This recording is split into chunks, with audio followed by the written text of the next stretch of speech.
The wall clock ticked past 4 in the morning when Marcia Whittaker jolted awake. Her arms stretched across the bed, seeking the familiar warmth of her husband's body, but found only cold, untouched sheets. In the dim glow of her bedside lamp, the empty space where Quincy should have been lying seemed to expand, becoming a void that pulled at her chest. "Quincy?" she called, her voice breaking the pre-dawn silence. No response echoed through their modest Atlanta home. Just yesterday, they had shared breakfast at the kitchen table, laughing about his attempts to perfect her signature catering sauce. Just yesterday, she had kissed him goodbye before heading to meet with a new client. Just yesterday, everything had been normal. Marcia swung her legs over the side of the bed, fighting the rising tide of unease in her stomach. She was 52 years old, a woman who had built her catering business from nothing, who had weathered a painful divorce and come out stronger. She was not someone who panicked easily. "Quincy," she called again, louder this time, moving through the hallway. Her footsteps seemed unnaturally loud against the hardwood floors. The bathroom door stood open, no light inside. The living room remained exactly as they had left it the previous evening, 2 teacups still on the coffee table from when they had settled in to watch the evening news. In the kitchen, nothing appeared disturbed. Then she noticed it, the slightly open drawer in the entryway table. With trembling fingers, Marcia pulled it fully open. The space where Quincy kept his wallet and keys lay empty. Her heart hammered against her ribs as she rushed back to their bedroom, flinging open his closet door. His favorite jacket was gone. So was the duffel bag he had brought when he first moved in 6 months ago. What would you do if the person you loved vanished without warning, without explanation? How far would you go to find the truth? For Marcia, these questions were no longer hypothetical as the morning light crept through the blinds. Her 25-year-old husband had disappeared, leaving behind his car in the driveway, but taking his identification, phone, and some clothing. The man who had promised to love her forever, who had looked into her eyes just hours earlier and smiled, had vanished completely. As she sank onto the edge of their bed, clutching his pillow to her chest, Marcia could not know that this morning marked only the beginning. She could not know that the search for Quincy would consume her life, test her resilience, and eventually expose secrets that would shake the foundations of everything she believed about their relationship. Before Quincy entered her world, Marcia Whittaker had built a life defined by independence and measured success. At 52, she owned Whittaker Dining Experiences, a catering company that had become the preferred choice for Atlanta's community events, corporate gatherings, and church functions. What began as cooking meals for church fundraisers had evolved into a thriving business with 5 employees and a reputation for excellence that spread through word-of-mouth recommendations. The commercial kitchen she had purchased 4 years earlier represented more than a business investment. It symbolized her emergence from the shadow of a 15-year marriage that had ended with betrayal. Thomas, her ex-husband and father to her daughter Tiana, had left her for a woman half his age when Marcia was 43. The divorce papers arrived on the same day as Tiana's college acceptance letter. "You cannot build a future on bitterness," Marcia often told the young women she mentored at the East Side Community Center. This philosophy had become her personal mantra during those difficult years. While friends encouraged her to pursue alimony, Marcia chose a different path. She cashed out her modest retirement fund and invested everything into her business, working 18-hour days until her culinary creations gained recognition. By 50, Marcia had created financial stability, earning enough to help Tiana with graduate school expenses and purchase a comfortable 3-bedroom house in a quiet neighborhood. Her home became a gathering place where she hosted monthly dinners for fellow small business owners, creating an informal network of entrepreneurs who supported each other through challenges. Mrs. Whittaker makes magic happen. Pastor Jenkins of Greater Faith Baptist Church, often said when introducing her to new congregation members. The community respected her not only for her delicious food, but for her generosity. Marcia provided free catering for youth programs and donated meals to families experiencing hardship. Sunday mornings found her in the third pew at Greater Faith. Tuesday evenings she led cooking classes for teen mothers, and Thursday afternoons she volunteered at the food pantry. Her calendar remained full with meaningful activities, yet quiet moments revealed the emptiness she seldom acknowledged.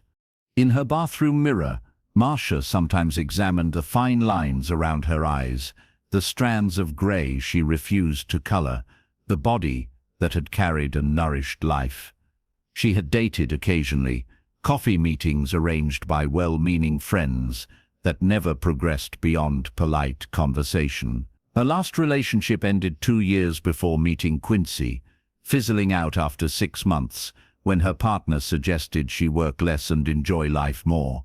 "I enjoy my life exactly as it is," she had responded, ending things that same evening. The truth was more complicated. While she took pride in her independence, Marcia sometimes returned to her empty house after catering weddings and felt the weight of solitude. She watched couples dance, observed their small gestures of affection, and wondered if such connection might again be possible for her. These thoughts remained private, shared only in prayer or during long phone calls with her college roommate Loretta, who lived in Chicago. "I am content," Marcia would insist. "My business, my daughter, my community, these fill my life completely." And they did, until the summer evening, when a young delivery driver with an infectious laugh carried boxes into her kitchen and changed everything. Quincy Dorsey grew up in Birmingham, Alabama, the youngest of 3 children raised by a single mother who worked double shifts at the local hospital. Their modest home in the west side of the city provided shelter, but little luxury. Despite limited resources, Quincy possessed an abundance of charisma that drew people to him from childhood. "That boy could charm the honey from the bees," his mother often said, equal parts proud and wary of his persuasive abilities. At 25, Quincy carried himself with confidence that belied his circumstances. His warm brown eyes crinkled at the corners when he smiled, and he had a habit of tilting his head slightly when listening, creating the impression that your words were the most important he had ever heard. His wardrobe consisted of carefully selected pieces from thrift stores, assembled with an intuitive style that made second-hand look deliberate and fashionable. After completing 2 years at community college, Quincy put his education on pause when his mother fell ill. The medical bills mounted quickly. Following her recovery, he decided Birmingham no longer offered the opportunities he craved. Atlanta represented possibility, a place where talent might matter more than background or bank account balance.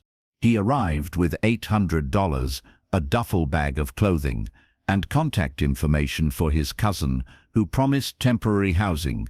Within 3 weeks, he secured 2 jobs: morning shifts at a moving company and evening hours with a delivery service that transported supplies to commercial kitchens and catering businesses. Between work obligations, Quincy enrolled in night courses at the technical college, studying audio production. Music had always been his passion, not performing, but the technical aspects of creating perfect sound. His dream involved opening a recording studio for emerging artists who could not afford professional production. "Nobody becomes somebody without help," he explained to classmates when describing his ambitions. "I plan to be that help." The summer evening that altered his trajectory began ordinarily enough. Quincy arrived at Whitaker Dining Experiences to deliver specialty ingredients for an upcoming charity event. The kitchen buzzed with preparation activity as staff chopped vegetables and arranged serving platters. Marcia stood at the center island, instructing her team while reviewing a detailed checklist. When Quincy entered carrying boxes, she glanced up briefly, then returned to her conversation. Minutes later, when he accidentally knocked over a stack of napkins, she turned toward the commotion. Their eyes met. Quincy apologized with a smile that transformed his entire face. "No harm done," Marcia replied, noticing how his presence seemed to brighten the space. As he helped set the fallen items right, they discovered a shared love of jazz music. The brief conversation revealed unexpected common ground. Both had attended the same concert at Piedmont Park the previous month, though as strangers sitting areas apart. "The universe works in mysterious ways," Quincy remarked when learning this coincidence. Before leaving, he asked if he could call her sometime. The question surprised Marcia as much as her answer surprised herself. The 27-year gap between them seemed irrelevant in that moment of connection. "Yes," she said simply. "I would like that." Their first date occurred at a small jazz cafe where the music provided convenient bridges across conversational pauses. Marcia arrived 15 minutes early, questioning her decision while waiting. Quincy appeared precisely on time, wearing a crisp button-down shirt and carrying a single yellow rose. "Yellow for friendship," he explained. "The beginning of everything meaningful." What Marcia expected to be a polite, one-time meeting extended into 5 hours of conversation. Quincy listened intently as she described building her business, asking thoughtful questions that demonstrated genuine interest. He shared stories of his childhood in Birmingham, his mother's influence, and his aspirations without apology or pretense. "Most people my age are still figuring out who they are," he told her. "I have always known what I needed was someone who understood that kind of certainty." Their second date led to a third, then a fourth. Within 3 weeks, they were speaking daily, often late into the night. Marcia found herself laughing more frequently, considering possibilities she had long abandoned. Quincy brought energy into her well-ordered life. Spontaneous picnics, midnight drives to watch meteor showers, dancing in her kitchen to old records. The outside world noticed the changes before they acknowledged them publicly. Tiana, visiting from graduate school, observed her mother humming while cooking breakfast, a habit Marcia had abandoned after the divorce. "Who is he?" Tiana asked directly. When Marcia revealed Quincy's age, her daughter's expression shifted from curiosity to concern. 27 years is not just a number, Mom," she cautioned. "It is 2 different generations." Similar reactions came from church friends and business associates, their comments veiled in politeness but clear in meaning. How interesting, and how unexpected, became familiar responses. Pastor Jenkins pulled Marcia aside after Sunday service, reminding her that appearances matter for community leaders. Quincy encountered equal skepticism from his circle. His older sister Patrice visited Atlanta specifically to meet Marcia, arriving with thinly concealed suspicion. "What exactly do you see in my brother?" she asked during an uncomfortable lunch. "A woman of your establishment surely has plenty of age-appropriate options." Despite external doubts, their relationship deepened. When Quincy's lease ended 4 months after they met, Marcia invited him to move into her home. Their contrasting styles merged surprisingly well. His colorful artwork complemented her traditional furnishings. His modern music collection found space beside her classic vinyl records. The marriage proposal came on an ordinary Tuesday evening. No elaborate setup, no audience, just Quincy kneeling beside the sofa where Marcia reviewed catering contracts. "Life is too short to follow arbitrary timelines," he said, offering a modest ring. "I want to build something real with you." 2 weeks later, they exchanged vows in a small ceremony at Greater Faith Baptist Church. Marcia wore a simple cream dress, while Quincy chose a navy suit purchased for the occasion. Tiana attended with visible reservation. Patrice stood beside her brother, her congratulatory embrace noticeably brief. The reception featured Marsha's culinary specialties, prepared by her staff, while she enjoyed being the client rather than the caterer. Quincy danced with his new wife beneath string lights in the church fellowship hall, whispering promises of partnership as they moved together. "We proved them wrong already," he said. "Imagine what else we can accomplish together."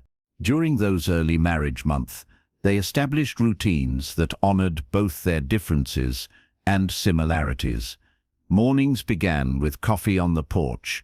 Evenings ended with shared reflections on their days. Quincy started helping with the catering business, bringing fresh marketing ideas that appealed to younger clients. Marsha supported his continued education, creating a small recording space in their spare bedroom where he could practice techniques learned in class. To casual observers, they had achieved an improbable harmony, defying expectations and statistical predictions about relationships with significant age differences. The first hairline fracture in their relationship appeared so subtly that Marsha initially dismissed it. During a catering event at an art gallery opening, she introduced Quincy to a prominent client as "my husband and assistant." His smile remained fixed, but something in his eyes shifted, a momentary flash of emotion quickly suppressed. Later that evening, when they returned home, he mentioned the introduction casually. "Assistant?" he echoed, his tone deliberately light. "Is that how you see me?" Marsha apologized immediately, explaining she meant no diminishment of his role. The conversation ended with reassurances, yet the incident marked a turning point. Increasingly, Quincy became conscious of perceptions, how others viewed him in relation to his older, more established wife. Financial dynamics complicated matters further. Though Marsha encouraged Quincy to pursue his audio production studies, practical concerns about income remained. His contribution to household expenses came primarily through helping with her business, rather than independent earnings. When bills arrived, Marsha paid them without comment, yet the imbalance created an unspoken tension. "I want to invest in better equipment for my studio project," Quincy mentioned one evening, 6 weeks into their marriage. The amount he needed exceeded $5,000. Marsha suggested a gradual approach, purchasing pieces over time rather than all at once. "Building slowly ensures sustainability," she advised, drawing from her business experience. Quincy nodded agreement, but grew quieter in subsequent days.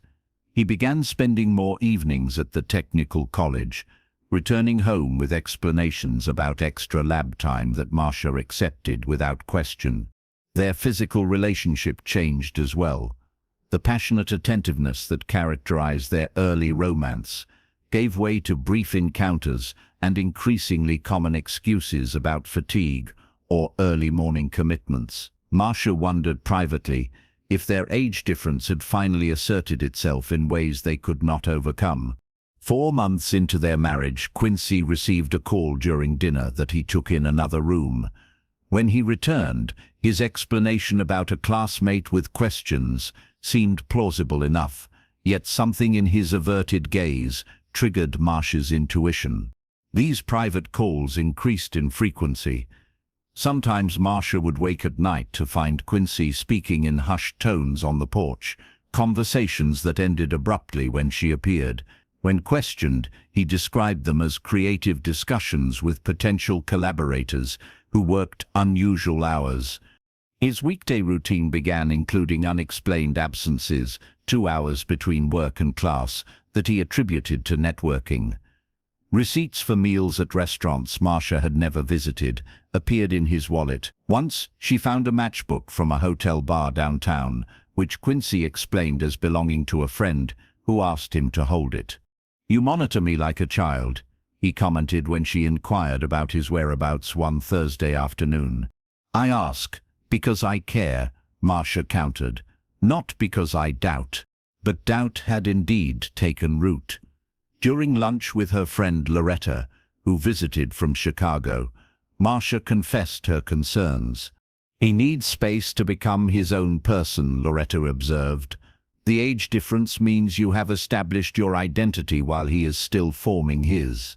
Marcia contacted Tiana that evening, seeking her daughter's perspective. The response came with gentle directness. You provide everything, Mum. Financial security, home, connections. What does he provide that you cannot give yourself? The question lingered uncomfortably in Marcia's thoughts. 5 months into their marriage, Quincy began receiving text messages that made him smile in a way Marcia recognized from their courtship. During a rare weekend together, his phone buzzed repeatedly while they watched television. Each notification drew his attention away, his fingers typing rapid responses. Work contacts, he explained without elaboration. That night, while Quincy showered, Marcia did something she had never imagined herself doing. She checked his phone. The passcode had recently changed, denying her access. This discovery felt like physical confirmation of her growing suspicions. When confronted, Quincy expressed outrage at the invasion of privacy. Trust works both ways, he insisted, turning her concern into a referendum on her character rather than his behavior. The argument that followed, their first significant conflict, ended without resolution. Quincy spent that night on the couch, and Marcia lay awake, contemplating whether their relationship could withstand these mounting pressures. The following week brought temporary reconciliation. Quincy prepared dinner and apologized for his defensiveness. Marcia acknowledged her insecurities. They agreed to improve communication and restore transparency. For several days, harmony seemed restored. Then Marcia overheard Quincy on the phone, speaking excitedly about finally having the funds for some unspecified purpose. When she entered the room, he ended the call immediately. That evening marked their final conversation before his disappearance. Marcia asked directly about the money he had mentioned. Quincy claimed he was referring to a potential scholarship opportunity. The explanation sounded rehearsed, hollow. Whatever is happening, Marcia said quietly, we can address it together. Quincy nodded, kissed her forehead, and suggested they continue the discussion after they both had proper rest. His smile appeared genuine, his touch affectionate. Everything will make sense soon, he promised. By morning he was gone. The morning sunlight filtered through the kitchen blinds as Marcia paced back and forth, her cell phone pressed against her ear. 4 hours had passed since she discovered Quincy's absence, and each call to his number went straight to voicemail. This is Quincy.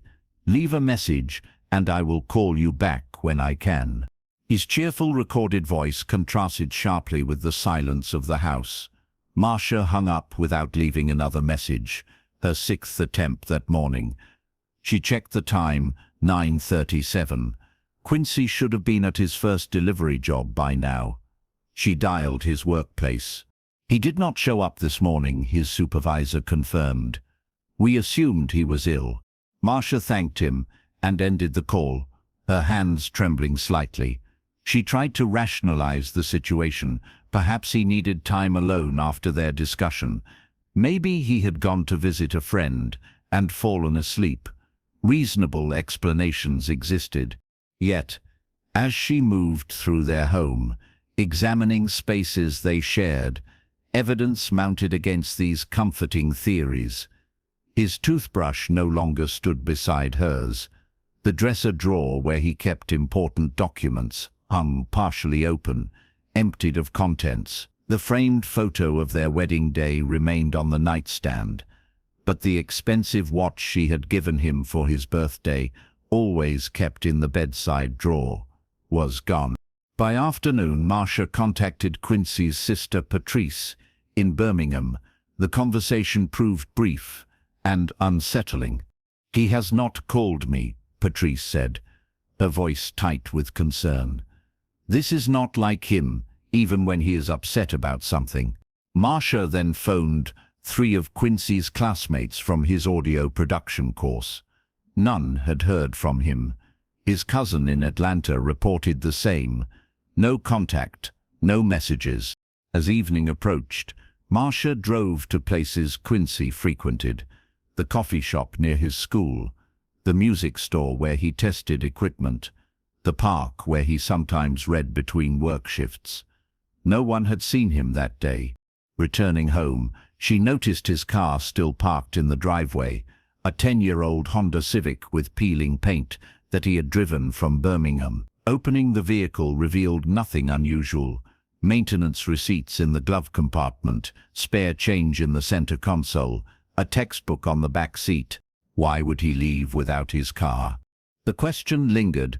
As darkness fell, Marcia left the porch light on and the front door unlocked, though she never slept with doors unsecured. She positioned herself on the living room sofa, phone in hand, waiting for a call or message that did not come. By the third day of Quincy's absence, reasonable explanations had evaporated, replaced by increasingly frightening possibilities. Each passing hour without contact deepened Marcia's fear. She had not slept properly since his disappearance, existing on coffee and fragmented rest. "Something is wrong," she told Loretta during a tearful phone call. "He would not simply vanish this way." Loretta suggested contacting the police, advice Marcia had initially resisted. Reporting her husband missing felt like a public admission that their marriage had failed, that the doubters had been right all along, but concern for his safety outweighed her pride. "I need to find him," she whispered to the empty bedroom. "Whatever has happened, whatever he has done, I need to know he is safe." The police station smelled of artificial pine cleaner and burnt coffee. Marcia sat straight-backed on a metal chair, hands folded in her lap, as Officer Derek Patterson typed her statement into a computer. His questions came with mechanical efficiency, lacking urgency or empathy. "How long have you been married?" he asked, eyes on the screen. 6 months, Marcia replied. The officer paused his typing, glancing up with new interest. "And the age difference?" 27 years. I am 52. He is 25. Something shifted in Officer Patterson's expression, a barely perceptible change that communicated volumes.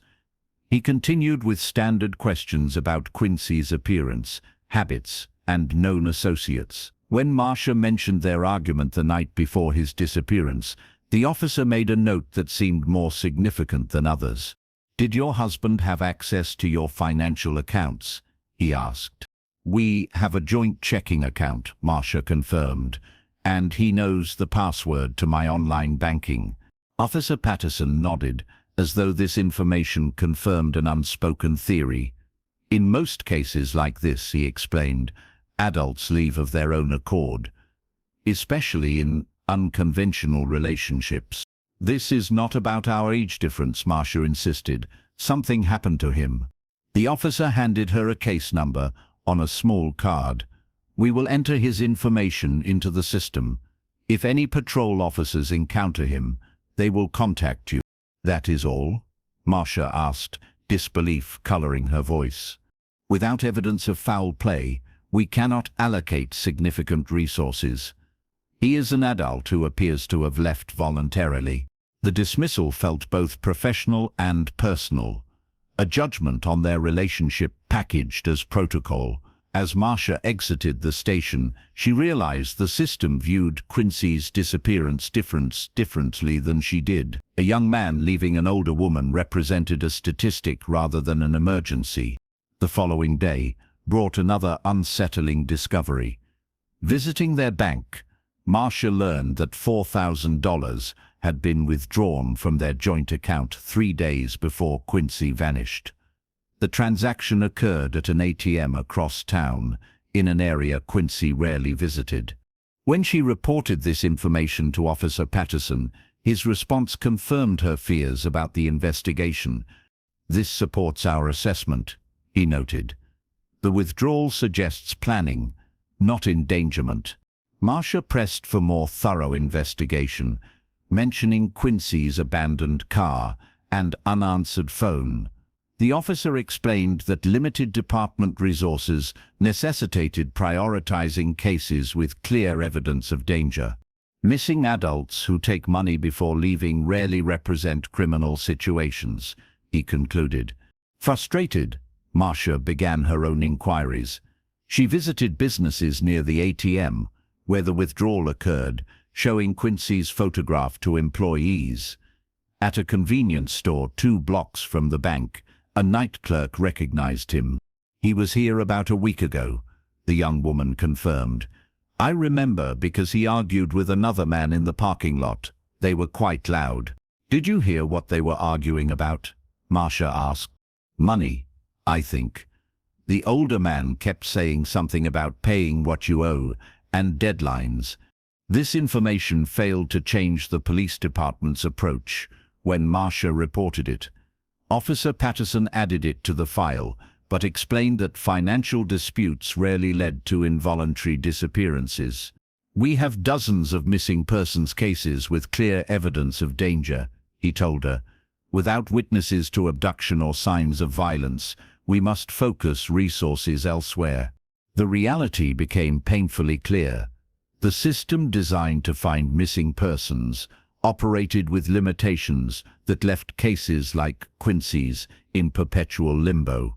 His gender, age, and the circumstances of his disappearance placed him low on priority lists. Statistical assumptions about young men who leave relationships with older partners shaped official responses more powerfully than individual details. For Marcia, this realization marked a turning point. If the authorities would not treat Quincy's disappearance with appropriate urgency, she would need to create that urgency herself. The dining room table that once hosted family meals became command central for Marcia's search operation. Maps of Atlanta covered the polished wood surface, marked with red pins indicating locations Quincy frequented. Notebooks filled with contact information, conversation notes, and possible scenarios accumulated in stacks. The wall held an enlarged photograph of him, smiling, confident, alive, a visual reminder of her purpose. "If the system will not find him," Marcia told Tiana during a strategy session, "then we must become the system." Her first step involved mobilizing the community networks she had cultivated over decades. Pastor Jenkins announced Quincy's disappearance during Sunday service, recruiting volunteers for search parties. Members of her business association distributed flyers throughout commercial districts. Former catering clients with connections to local media helped arrange brief mentions on evening news programs. Marcia created social media accounts dedicated to finding Quincy, something she had resisted previously due to privacy concerns. She learned hashtag strategies and engagement techniques, connecting with online communities focused on missing persons cases. Each morning began with posting Quincy's photo and details about his disappearance. Each evening ended with responding to messages and following potential leads. Most tips led nowhere. Mistaken identifications, well-meaning but inaccurate sightings, occasionally cruel hoaxes. Yet Marcia pursued each one methodically, understanding that finding Quincy might require sifting through hundreds of false starts to find one genuine clue. 2 weeks into her search, Marcia hired Miles Grantham, a private investigator recommended by her attorney. His fee consumed a significant portion of her business savings, but his expertise provided direction her emotional searches lacked. In missing persons cases, Grantham explained during their first meeting, "We need to understand both the person and the circumstances. People disappear for reasons: voluntary departure, criminal involvement, personal danger, or harm by others. Identifying the correct category focuses our efforts." His preliminary investigation revealed aspects of Quincy's life Marcia had never known. Bank records showed small regular transfers to an account in Birmingham, payments supporting his mother, that he never mentioned. Cell phone records indicated frequent calls to numbers Marcia did not recognize, including one associated with a man named Devon Wilson, who had served prison time for financial fraud. Devon and Quincy attended high school together, Grantham reported. They reconnected 3 months ago, according to social media interactions. This information aligned with the timeline of changes in Quincy's behavior. When Grantham tracked down Devon Wilson for questioning, he discovered the man had also disappeared around the same time as Quincy. The emotional toll of these discoveries weighed heavily on Marcia. Each revelation forced her to question her judgment, her understanding of the man she married. Nights became exercises in revisiting conversations, reinterpreting gestures, searching memory for clues she might have missed. "Did I truly know him at all?" she asked Loretta during a late-night call. "You knew the person he showed you," her friend replied gently. "We all present versions of ourselves to different people." While Marcia's search intensified, she noticed troubling patterns in media coverage. Cases involving missing women, particularly young white women, received extensive attention. Missing men, especially African-American men like Quincy, warranted brief mentions at most. This disparity extended beyond media to public engagement: fewer shares online, fewer volunteers for physical searches, fewer calls with information. During a community forum on missing persons that Marcia organized at Greater Faith Baptist Church, a police department representative acknowledged these disparities while attributing them to public interest factors rather than institutional bias. The explanation did little to comfort families sharing similar experiences. "The system decides whose disappearance matters," one mother stated, her son missing for 2 years. "The rest of us fight against forgetting." For Marcia, this fight became both personal mission and public advocacy. As she searched for Quincy, she also highlighted other overlooked cases, creating a network of families supporting each other through uncertainty. Their collective voice grew louder than any could achieve individually. 6 weeks into Quincy's disappearance, Marcia received the first truly promising lead. A gas station attendant from a small town 60 miles outside Atlanta recognized Quincy's photograph. "He came in with another man," the attendant recalled. "They bought supplies like they were traveling. Mentioned something about heading toward the coast." The coastal lead proved both enlightening and devastating. Miles Grantham traced Quincy and Devon Wilson to a motel in Savannah, where they had stayed for 3 nights before moving on. The motel owner remembered them clearly: 2 young men who paid cash and kept to themselves. According to his records, they had checked out 45 days earlier, their destination unknown. This confirmation that Quincy had left voluntarily, accompanied by someone from his past, forced Marcia to confront painful possibilities. The $4,000 withdrawn from their account likely funded this journey. The secretive phone calls, the unexplained absences, all pointed toward planned departure rather than emergency. "He chose to leave," Marcia whispered, staring at the motel receipt Grantham had obtained. Without explanation, without goodbye. Returning to Atlanta, she entered a phase of existence suspended between searching and acceptance. The dining room command center remained intact, though used less frequently. She continued posting on social media and following potential sightings, but with diminished expectation of resolution. Life acquired new rhythms. Marcia reopened her catering business after a month-long hiatus, finding solace in the familiar routines of menu planning and food preparation. Clients who had previously whispered about her inappropriate marriage now approached with awkward sympathy, their judgment transformed into pity. She found equally difficult to bear. "How are you holding up?" became the standard greeting, a question without possible honest answer. The truth that she cycled through grief, anger, confusion, and determination within hours seemed too complex for casual conversation. Tiana postponed a research opportunity in Europe to remain close, visiting weekly from her graduate program 3 hours away. These visits evolved from strategy sessions into deeper conversations about relationships, trust, and moving forward amid uncertainty. "I judged him," Tiana admitted during one such evening. "I saw his age and assumed his intentions could not be genuine." "Perhaps they were not," Marcia responded. "Or perhaps they were, and something else intervened. Without hearing his explanation, we cannot know." This perspective, that multiple interpretations remained possible, became Tiana's gift to her mother. She championed continued searching, while also supporting emotional healing, refusing to accept either complete disillusionment or naive hope. 3 months after Quincy's disappearance, an unexpected shift occurred in community response. Church members who had initially viewed the relationship with disapproval began participating in awareness events. Neighbors who once whispered now volunteered to distribute flyers. Even Patrice, Quincy's skeptical sister, traveled to Atlanta to appear alongside Marcia at a press conference, highlighting overlooked missing persons cases. "Whatever happened between them," Patrice told reporters, "my brother deserves to be found."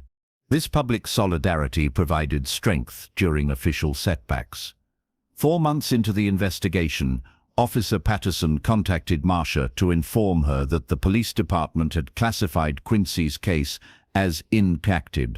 "Evidence indicates voluntary departure," he explained. "Without new information suggesting danger, we cannot justify continued resource allocation." Marcia received this news in her kitchen, phone pressed against her ear while stirring soup for dinner. The pot continued simmering as she ended the call, its steady bubbling a counterpoint to her racing thoughts. The system had officially abandoned the search, confirming what she had suspected since the beginning. That evening, alone in the home they had briefly shared, Marcia removed her wedding ring for the first time since their ceremony. She placed it in the jewelry box on her dresser, not discarded, but no longer a daily presence against her skin. This small act represented neither closure nor surrender, but acknowledgement of her changed reality.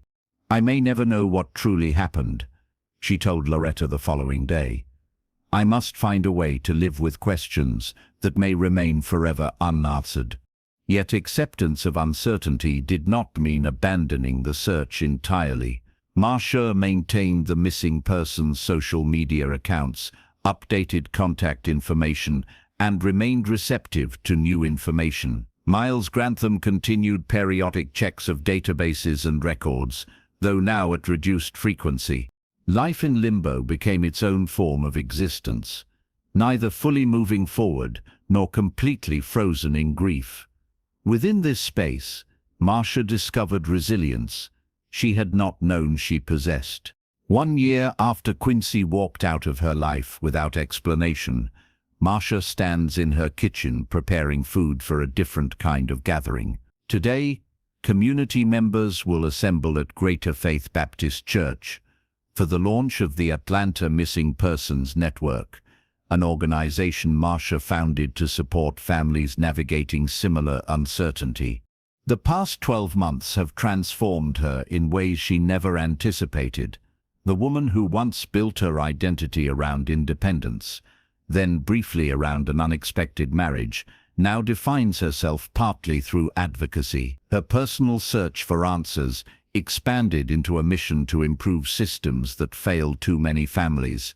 Losing someone without explanation creates a particular kind of grief, Marcia explains to volunteers during training sessions.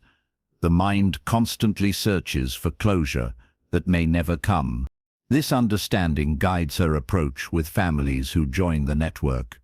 Rather than promising resolution, she offers practical support, guidance through reporting processes, media connections, search coordination, and emotional resources. Most importantly, she provides community among those who truly comprehend the limbo between loss and uncertainty. Quincy remains missing. Occasional reports place him in different cities, Miami, Detroit, Phoenix, always moving, always accompanied by Devon Wilson. These sightings, while unconfirmed, suggest he is alive, making choices that led him away from Atlanta and the marriage that briefly seemed to anchor him. Marcia continues maintaining the social media accounts dedicated to finding him, though posts now appear weekly rather than daily. His photograph remains on her refrigerator, not as a shrine to lost love, but as recognition that questions about his safety deserve answers, regardless of what led to his departure. Have you ever trusted someone completely, only to discover they kept significant parts of themselves hidden? Marcia asks during community presentations, how would you respond if someone you loved vanished without explanation? Would you search indefinitely, or would you eventually need to redefine your life? These questions invite audience reflection while highlighting the complexity of missing persons cases. Each disappearance affects entire communities, challenging assumptions about connection and commitment. For those feeling secure in their relationships, Marcia offers gentle caution. Love requires both trust and verification. Vulnerability does not mean abandoning awareness. The red flags I ignored appeared long before Quincy disappeared. In inconsistencies I rationalized, in questions I left unasked. This lesson that love flourishes in honest light rather than protective shadow forms the core of her message, not to discourage connection, but to encourage authenticity within it. If you recognize warning signs in your relationship, address them directly. If someone you care about suddenly changes behavior, ask questions with compassion rather than accusation. And if you ever find yourself afraid to express concerns because you fear the answer, recognize that fear itself represents important information. Marcia does not know if she will ever see Quincy again or hear his explanation for leaving. That uncertainty has become integrated into her life, rather than defining it. The strength she discovered through searching now supports others beginning similar journeys. What part of this story resonates most deeply with you? She asks audiences. Have you experienced relationship betrayal that left unanswered questions? Do you know someone currently searching for a missing loved one? Are you concerned about how missing persons cases are handled in our community? Together, we can improve systems, support families, and ensure that every disappearance receives appropriate attention, regardless of age, gender, or circumstance. Will you join us in this effort? Her hand touches the empty space on her finger where her wedding band once rested, a reminder of both what was lost and what was found in the searching.